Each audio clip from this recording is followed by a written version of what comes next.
e asewere goo ɗum ko ñalande fowtetende nden ari Isa no rewde e gese gawri taalibaɓe makko ɓen no wocara cawti ɗen gese worsaɗi ñaama. Farisiyaɓe goo wi'i ko honɗum waɗanton ko dagaki e ñalande fowtetende nden? kono Isa jaabiɓe wi'i hara on jangali ko Dawuda waɗuno kon fewndo o weela kanko e yimɓe wondunoɓe e makko ɓen.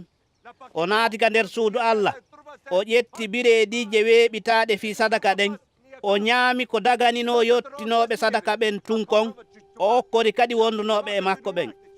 On saayi o wi'i ko ɓi aaden on woni jon ñalande fowtetende nden.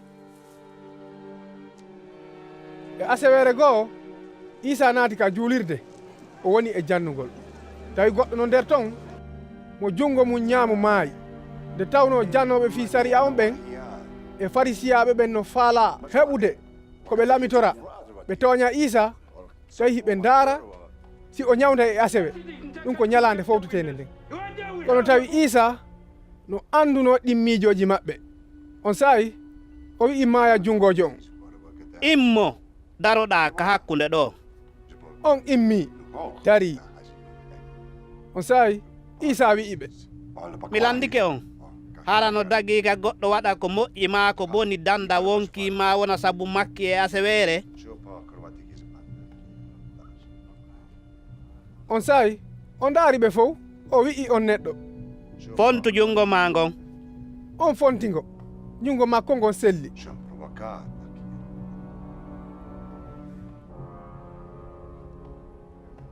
ɗum tekkini farisiyaɓe ɓen e jannoɓe fi sariya on ɓen fota ɓe woni e yeddodirgol ko honɗum ɓe waɗata Isa.